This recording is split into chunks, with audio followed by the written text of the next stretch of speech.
Hello Cameroun, hello Africa, bienvenue sur la 4e édition de Believe sur STV, votre télé.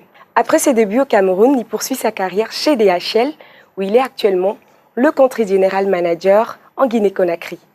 Notre business developer a exceptionnellement effectué le déplacement pour vous et il est notre invité. Believe in Africa, c'est tout de suite. Notre invité de ce jour a débuté sa carrière au Cameroun où il est passé par 5 contextes comme Export Manager en 2000. Ensuite, chez Madina SCIT en Tunisie où il est Account Manager.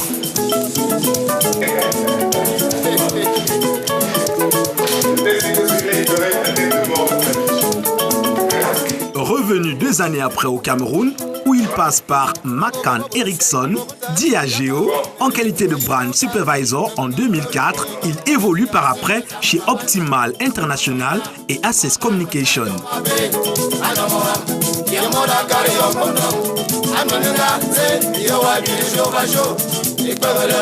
Depuis près de 8 ans, il a déposé ses valises chez DHL. Il est business developer. Bienvenue, Amédée Assomo.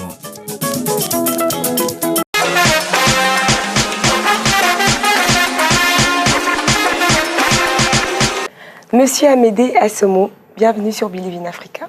Merci Ozan. C'est un honneur pour nous de vous avoir.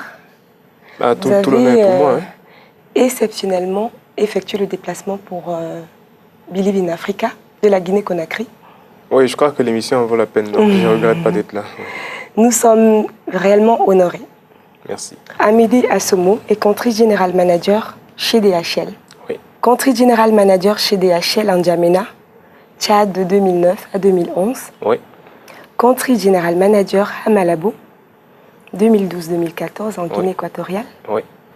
Country General Manager actuellement en Guinée-Conakry, toujours pour DHL. C'est exact. Seriez-vous l'homme des situations? Pourquoi ce mouvement? Vous savez, je suis dans une multinationale. Dans les multinationales, en général, on ne garde pas son poste pendant longtemps quand on a fini sa mission. Donc chez DHL particulièrement, les missions sont de 3 ans, renouvelables. Et quand on estime que vous avez bien fait votre mission, on vous envoie dans un autre pays où vous pouvez aussi remplir les mêmes missions. L'homme des situations, je ne sais pas s'il faut appeler ça comme ça. En tout cas, j'avais un de mes patrons qui m'appelait sapeur-pompier. Parce que si vous remarquez bien, les pays que j'ai faits sont des pays assez compliqués, assez difficiles. Donc quand je vais au Tchad, c'est juste après la guerre civile. D'accord. Donc tout est à reconstruire. Donc, vous imaginez quand vous avez à faire redémarrer un business, c'est pas tout à fait évident. Donc j'ai réussi. Éventuellement, les habitudes de consommation qui varient exactement, de pays en pays. Exactement. Donc voilà. Vous êtes business developer. À mon avis, je crois que c'est un profil assez recherché dans le monde de l'emploi. Oui, disons que c'est pas une formation particulière. Je pense que c'est cette dénomination ou ce rôle-là survient à la suite d'expériences. Effectivement, comme j'ai géré des pays, on va dire, qui sont dans des contextes assez difficiles. Donc voilà. Donc mon rôle premier, c'est de reprendre un business pratiquement à zéro et vraiment de l'amener, le mettre sur le bon chemin, quoi. Donc, voilà, et c'est quoi votre formule magique, si je peux me permettre? C'est pas... En termes de stratégie, éventuellement? Il n'y a pas de formule magique. Quand vous arrivez dans un territoire, vous n'avez que 2 choses pour implémenter la stratégie. Vous avez les hommes et les moyens. D'accord. Donc, ce qui est capital, c'est de savoir utiliser au mieux ces 2 ressources-là, surtout la ressource humaine. Donc, moi, je peux dire que mon secret, si on va dire ça comme ça, c'est de savoir comment gérer les hommes, n'est-ce pas, afin qu'ils puissent atteindre d'excellents résultats. Monsieur Assomo, oui. J'ai participé récemment à une conférence appelée Startup Academy. C'est un groupe de jeunes qui ont mis sur pied cette conférence pour coacher les jeunes et éventuellement produire les entrepreneurs de demain. Ok. On regarde? Oui, on regarde. D'accord. C'est intéressant. La Startup Academy, c'est une nouvelle formation qui est née d'un constat qu'on remarque beaucoup dans notre pays. Parce que chez nous, il y a un concept qu'on aime appeler chez nous à la Startup Academy, la diplômite, à savoir l'infection causée par une abondance de diplômes, parce que les jeunes vont à l'école, accumulent des diplômes, mais ils n'y vont pas pour chercher la connaissance. Ils n'y vont pas pour chercher les compétences techniques qui leur permettraient de façon intrinsèque d'identifier les opportunités qu'il y a dans notre pays et de pouvoir les exploiter. C'est pour ça qu'il y a un boom du chômage dans notre pays. La Startup Academy est dans cette nouvelle initiative qui permet déjà de présenter aux jeunes ces informations, ces formations et ces opportunités. De deux, c'est pour donner aux jeunes les outils afin qu'ils puissent acquérir l'autonomie financière qui leur permettront de pouvoir être des acteurs de demain sur le plan de l'entrepreneuriat, sur le plan de l'industrie, en créant de la richesse. Le but, en fait, c'est de briser cette contradiction qui veut qu'on soit dans un pays extrêmement riche, mais finalement qu'on ne puisse pas jouir des opportunités, des richesses de ce pays. La première des choses que la start-up vise à faire, c'est de changer le paradigme, en fait.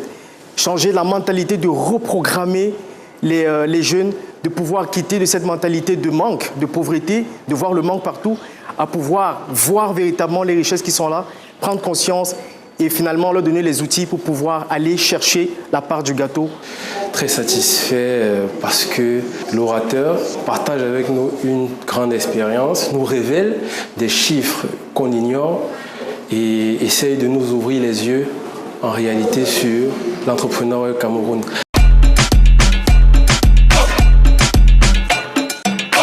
Nous avons des richesses au Cameroun, nous avons vraiment des cerveaux. Monsieur Assomo, que pensez-vous d'une telle initiative? Je pense que c'est une initiative qui est louable. Hein. C'est une initiative qui est louable. Moi, tout ce qui touche la jeunesse, moi, m'intéresse. Surtout que dans cette initiative-là, ce que j'ai suivi, il s'agit de doter les jeunes personnes, donc les jeunes qui ont fini leurs études, de leur doter de cet esprit d'entrepreneuriat-là. Bien sûr. Et je pense que dans une économie comme la nôtre, on en a besoin. C'est vraiment essentiel. Donc, c'est une belle initiative. J'espère que c'est quelque chose qui va être encadré pour que ce soit périn. Et puis, il faut derrière qu'il y ait un suivi parce qu'il ne s'agit pas seulement de prendre les jeunes, les mettre dans une salle et tout ça. Derrière, il faut un suivi, un accompagnement, d'accord, pour que les gens qui ont reçu une formation, on va dire quoi, pendant ces forats-là, puissent après mettre en pratique sur le terrain et qu'on voit les résultats de ça. Donc, j'espère qu'ils ont aussi entrevu la suite comme ça. En tout cas, Believe in Africa salue cette initiative et voilà, bon vent et beaucoup de courage à toutes ces personnes qui sont derrière.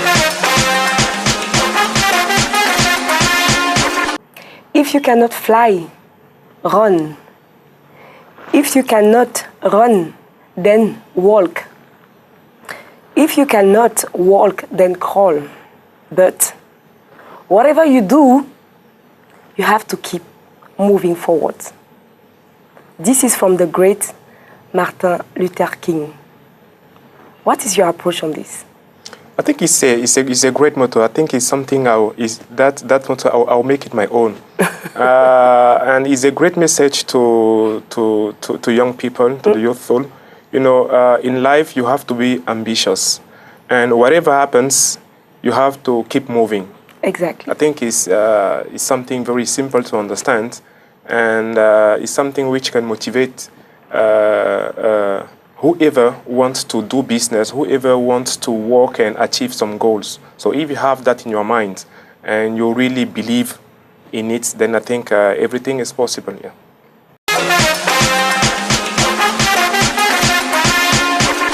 Monsieur Assomo, Oui.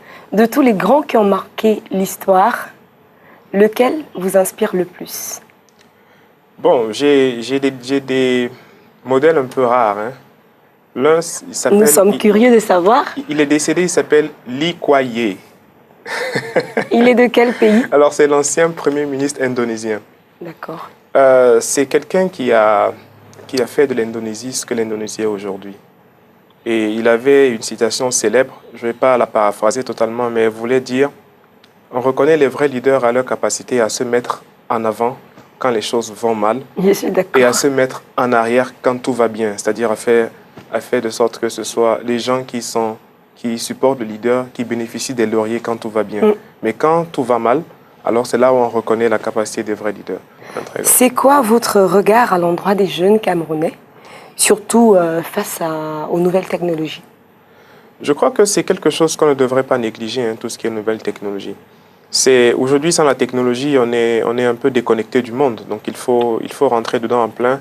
Et je pense que c'est définitivement un secteur qui va être porteur de...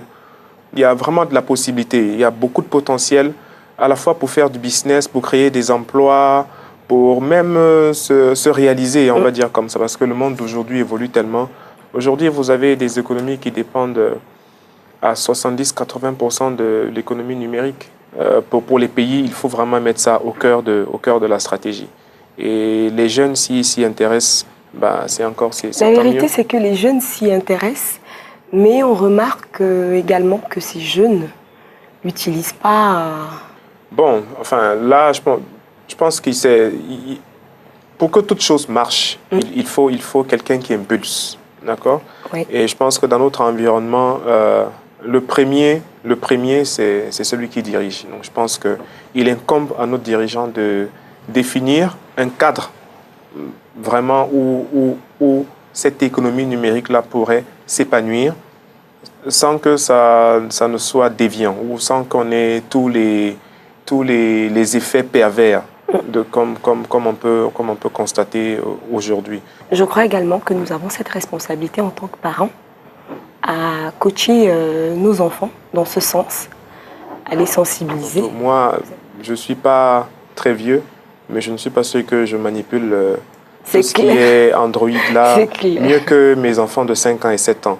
Donc, tout le moins, la seule chose que les parents pourraient faire, c'est d'éduquer normalement les enfants. Ce serait assez prétentieux de dire que les parents vont aller dire aux enfants comment faire, n'allez pas ici, n'allez pas là-bas, alors qu'eux-mêmes, ils n'ont pas la maîtrise technologique, on va dire ça, parfaite pour pouvoir... Non, je pense que c'est juste des guidelines que les parents peuvent définir. Oui. Donc, ce ne serait pas idiot de mettre vraiment nos intelligences à mettre en place vraiment une politique d'orientation tournée vers l'économie numérique. D'ailleurs, je pense que j'ai suivi un peu l'actualité du pays au niveau du ministère des Télécommunications. Il y a toute une direction qui est dédiée à ça. On a vu pas mal de forats et de foires s'organiser autour de ça. Donc. Je suis d'accord. Quand vous n'êtes pas en train de bosser, vous faites quoi? Quand je bosse pas, je joue au Scrabble. Faut pas... C'est ma passion. En tout cas, on va regarder ce reportage et on reviendra. Amédée Assomo, c'est, je dirais aujourd'hui, un grand ami. C'est quelqu'un que je connais depuis 99-2000. Amédée, dans l'enfance, c'était un enfant très respectueux. Et il était doux, il était très correct. Et il n'était pas têtu, du tout pas. Il aimait aussi faire les travaux de la maison. Et il aimait aussi beaucoup l'école. Amédée Assomo, c'est mon époux, c'est mon ami, c'est mon grand frère, c'est mon mentor. Amédée, c'est mon grand frère.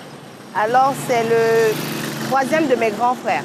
Un ami honnête, un ami sincère et je vais dire un ami assez généreux. Élever les garçons, ce n'est pas chose facile. Je suis vraiment satisfait puisque celui-là, il ne m'a même pas compliqué la vie. Bon, lui, quand il allait à l'école, il n'avait même pas besoin d'apprendre. Et parfois, je m'étonnais, je disais, mais mon fils, comment tu n'apprends pas? Il me dit, non, maman, il n'y a pas de problème. Tout ce que le professeur lui a expliqué, je l'ai gardé dans la tête. C'est un homme calme et il est réservé. C'est aussi quelqu'un qui est très logique. Très calme, un peu timide, mais très intelligent. Il a pu mettre ensemble les égos des joueurs de Scrabble, par exemple, et il a impulsé une nouvelle dynamique aujourd'hui qui nous amène vers une fédération de Scrabble. Et pour vous qui suivez généralement l'actualité, je pense que vous êtes au courant que le Cameroun est champion d'Afrique de Scrabble, et je pense que à 90%, cela c'est le travail d'Assomo Amédée. Il est soucieux de l'éducation que les enfants ont, que ce soit à la maison, les orientations spirituelles, religieuses, les activités extrascolaires. Il est très regardant. Il a une grande force mentale, c'est-à-dire que c'est quelqu'un qui sait prendre sur lui et qui fait des obstacles dans sa vie, des opportunités. C'est quelqu'un qui ne recule devant rien. C'est un fonceur. Le défaut que mon fils a, c'est qu'il s'en donne trop pour le travail. Et je ne sais même pas s'il mange, parce que chaque fois, même quand il était avec moi, il fallait que je combatte pour qu'il puisse manger. Bon, je ne sais même pas s'il mange. Il travaille trop et tout le temps, je me plaignais que, mais tiens, il faut parfois aussi te reposer parce qu'après tout, on met et on laisse le travail. Je pense que c'est quelqu'un qui aime tellement le jeu de Scrabble qu'il se laisse généralement emporter. Il ne lâche pas ses téléphones. Et puis, c'est un joueur il est addict au Scrabble. C'est un Scrabbleur. Donc, entre le Scrabble et lui, c'est une histoire d'amour. Donc, c'est même sa deuxième femme. C'est ça son péché. Il vit pour le Scrabble. Et je pense que ça, c'est un vrai péché. Je suis un modèle de travail, un modèle je ne sais pas si je veux dire de tempérance, un modèle d'assiduité dans tout ce que tu fais. Et je pense que les fois où je me sens mal, d'habitude, je pense à toutes ces choses que tu me dis souvent.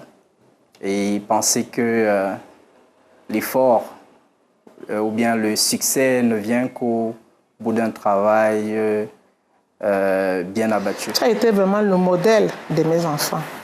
Pas parce que tu dépasses les autres. Hein. Quand je parle modèle, c'est parce que tu ne m'as pas vraiment dérangé. Et tu as fait ce que je voulais, surtout tes études. Et tu as reçu ce que je voulais. Ce que je pourrais te dire, c'est du courage. Et que Dieu te donne cette puissance. La santé aussi, que tu continues en avant, mon fils. Pourquoi pas un jour que j'apprenne aussi que tu es devenu un président de la République? Continue à être un fonceur, parce que c'est ce que j'admire le plus chez toi. Continue à croire en toi et surtout à croire au potentiel que Dieu a mis en toi. Alors, grand frère, ce que j'ai à te dire, c'est de rester toi-même, de ne pas changer, de rester toujours aussi ouvert et de rester gentil, de rester ce socle pour la famille. Monsieur Amédée Assomo, après avoir reçu autant de compliments, comment vous vous sentez? Bon, j'avoue que je savais qu'il y avait 3 personnes qui avaient fait le reportage, mais je vous avoue que ma femme m'a caché qu'elle avait été contactée par vous pour ce reportage. Donc je suis agréablement surpris de tous les commentaires qui ont été faits par les uns et les autres. Alors moi, j'ai une fixation sur maman. Oui. Maman vous reproche de ne pas suffisamment vous alimenter. Elle a raison. Trop de boulot? Non. J'ai envie de dire que c'est pas une bonne habitude. Quand je m'engage dans le travail, même au boulot, hein, si vous voyez avec mes employés, quand je commence à travailler, c'est difficile de m'arrêter. Même pour manger, c'est très difficile de m'arrêter. En tout cas, il faut vous ménager. Hein. Oui, bon, c'est sûr. Hein, donc, surtout que pour pouvoir continuer, il faut avoir l'énergie physique. Et pour avoir l'énergie physique, il faut manger et se reposer. Mais bon, je travaille encore dessus. On n'est pas parfait. Hein. Il y a des choses qu'on apprend tous les jours. Et la maman attend de vous d'être un futur Macron? Non. Pas pour l'instant. C'est possible, hein? Oh, on ne sait jamais. Bon, c'est vrai que je m'intéresse un peu à la vie du pays, à la vie politique, à ce qui se passe. Enfin, je veux dire que pour moi, c'est dans mon ADN, quoi. Je ne sais pas rester tranquille quand les choses ne vont pas, mais bon, j'ai ma façon d'agir. C'est quoi cette alliance pour le Scrabble? J'ai commencé à jouer au Scrabble avec mon professeur de français quand j'étais au collège Liberman, Monsieur Ondoa. J'espère qu'il est... Et pendant les pauses, au lieu de rentrer à la maison, parce que soit mon père voulait nous chercher, soit on envoyait un chauffeur pour nous prendre, mais moi je ne rentrais pas. Donc je restais à l'école et pendant la pause de midi à 14h, on jouait au Scrabble dans le bureau du professeur qui était en même temps le sous-professeur. C'est comme ça que j'ai commencé à jouer au Scrabble et à prendre goût à ce jeu-là. Mais il faut dire que c'est quelque chose qui développe beaucoup de capacités. Hein, c'est clair. Voilà, donc la concentration, la patience, etc. How do you balance work and family? Yes, it's very, very difficult. And of course, you have to balance your life, your working life and your family life. What I do, though the fact that my family is not here, whatever the distance is, I arrange myself to be in Cameroon at least once a month. Wow. At least. You think that is really enough, to take care of your wife, your kids, and so on? It's not enough, even if I was here, I think with my job, with my occupation, we will not have enough time. And the time you give to your family will never be enough. I know. Even if you give all the time you get, it I will agree never with be you. enough. I believe you work very hard, but you also find time to enjoy yourself. Yes, of course. So let's go to the music playlist.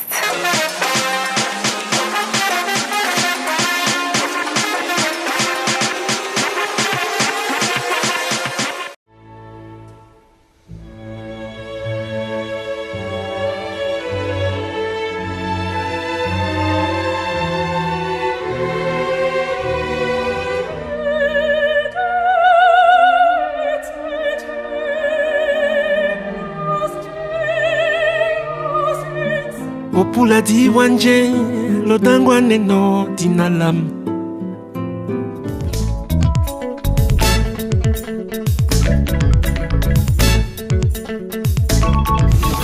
I know you rather see me die than see me fly.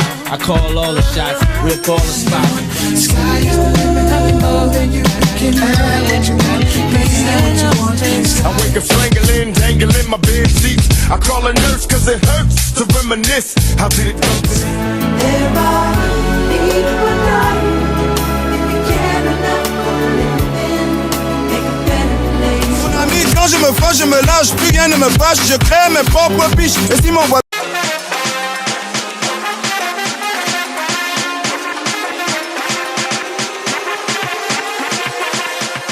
Amédée Assomo, est-ce que vous pensez réellement revenir au Cameroun? Oui, franchement, je compte revenir au Cameroun. Travailler pour une multinationale, pour moi, c'est une étape. C'est clair. Donc, à la fin, je veux être mon propre patron et je veux pouvoir aussi avoir la chance de donner le travail aux autres et aux jeunes. Donc, j'ai pas mal de projets dans la tête. Il y en a qui commencent à prendre forme et j'espère d'ici 1 à 2 années, être capable de revenir et commencer vraiment à déployer mes propres projets comme je veux. Voilà. D'accord. Y aurait-il à un moment de votre vie, vous êtes senti really down, et comment est-ce que vous l'avez surmonté? Oui, alors je vais prendre 2 exemples, un sur le plan professionnel et un sur le plan privé. Bon, peut-être on va commencer par le professionnel. Il est arrivé à un certain moment, ça c'est quand j'étais chez DHL, il y avait pas mal de chamboulements au niveau de la région africaine, donc des patrons qui partaient, qui venaient, etc. Et à un certain moment, je me suis dit, mais qu'est-ce que je fous dans cette boîte où les choses ne font que bouger, où les gens se font, on va dire, les gens partent comme ça, on change les patrons tout le temps. Début 2009, et c'était une période assez dure au niveau mondial pour DHL parce que DHL venait de fermer sa partie domestique aux États-Unis. Il y avait plus de 100 000 emplois qui partaient. Bref, il y a une restructuration. Et ça a été vraiment un moment très dur pour moi parce que je venais de laisser des opportunités extraordinaires. J'avais eu l'opportunité d'aller travailler à l'époque pour Nokia comme directeur régional. J'avais eu cette opportunité-là aussi de travailler un moment pour le groupe Shell en Hollande. Donc, tout ça, c'était au même moment. Et j'avais choisi DHL à ce moment-là, qui ne m'offrait pas le meilleur salaire. Mais parce qu'il y avait un grand potentiel de formation. Quand j'ai passé les entretiens, je voyais un peu où la boîte voulait aller. Et on sentait vraiment que la boîte mettait beaucoup de moyens sur les ressources. Et je me suis dit, bon, comme je suis encore tout jeune, si je veux grandir encore, il faut que je rentre plutôt dans cette boîte que dans une autre où je peux avoir un peu plus d'argent. J'ai été rescapé de ce mouvement-là parce que quand je rentre, nous sommes 16. Nous sommes 16 jeunes qui sont pris et formés pour être des directeurs dans DHL. Et le programme est stoppé, mais parmi les 16, je suis le seul qui reste. Donc, l'autre moment très difficile que j'ai eu sur le plan personnel, c'est quand mon épouse a été très très malade. Et je travaillais à l'étranger. Et les enfants c'était extrêmement difficile parce qu'elle a fait à peu près 2 ans de maladie sévère et j'étais pas sur place, donc ça me faisait vraiment mal de ne pas être psychologiquement. Voilà, de ne pas être à ses côtés. Les enfants sont tout petits. C'était vraiment une chance. À ce moment-là, je travaillais en Guinée équatoriale, donc c'était pas. C'était next door. Voilà, c'est next door comme on dit. C'est 15 minutes flight, donc j'étais au Cameroun pratiquement toutes les semaines, quoi. Quelles sont pour vous les clés de la réussite? Je vais paraphraser ou bien on réinvente pas la roue. Hein, c'est clair. Je vais on va détricher un peu chez quelqu'un que j'admire beaucoup, qui est Jack Welch. Il y a 3 choses qui sont fondamentales chez un être humain qui veut être leader et qui veut réussir. La première, c'est d'être intègre.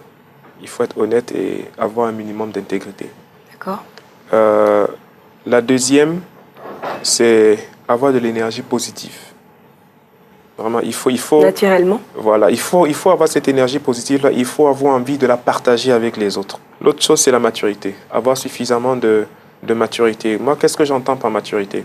La maturité, pour moi, c'est être à l'aise dans tout ce que vous faites, aussi bien dans vos décisions que dans votre façon d'être. C'est comme ça qu'on sent que quelqu'un est mature. En d'autres termes, move forward.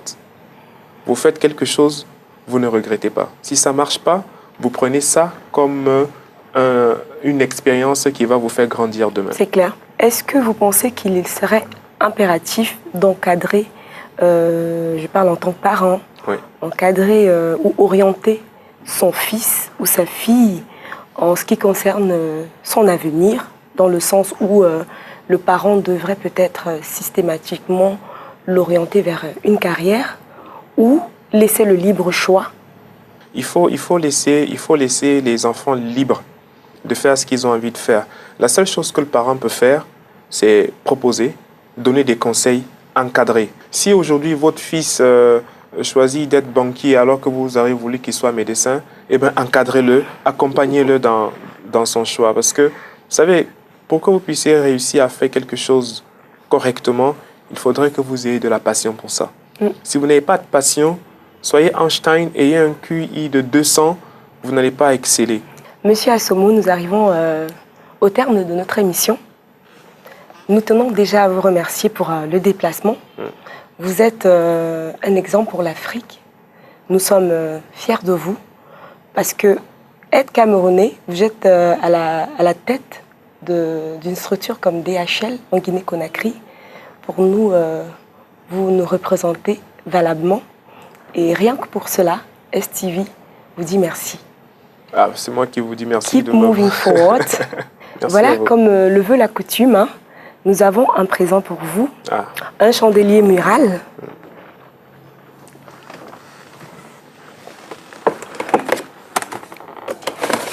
Je vais prendre la peine de montrer aux téléspectateurs ce qu'on a fait pour vous. Oh, Believe in Africa. Je suis bien flatté là. Il va être... Il va occuper une place de choix. Exactement. Dans votre bureau ou à la maison. Chez vous. À la maison. Le chandelier au bureau. À la maison plutôt, ouais. Believe in Africa, keep the spirit. Merci. Un mot à l'endroit des jeunes. Il faut, enfin, comme le titre de votre émission le porte si bien, hein, il faut toujours croire en soi. Je prends encore de vous cette phrase de Martin Luther King là. Quels que soient les obstacles qu'il y a devant vous, il faut avancer. Vraiment, il faut avancer. C'est clair. Il faut avoir la passion pour ce qu'on fait parce que c'est nécessaire pour pouvoir trouver l'énergie pour avancer.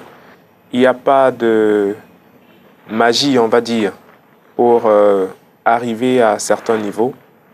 Avec de la résilience, avec de la patience et avec un peu d'audace, on arrive en général à ce qu'on veut. En tout cas, nous vous attendons très prochainement au Cameroun pour votre nouveau projet. On espère que ce sera bientôt. C'est très bientôt. J'espère maximum d'ici 2018. D'accord. Bon, en tout cas, bon courage.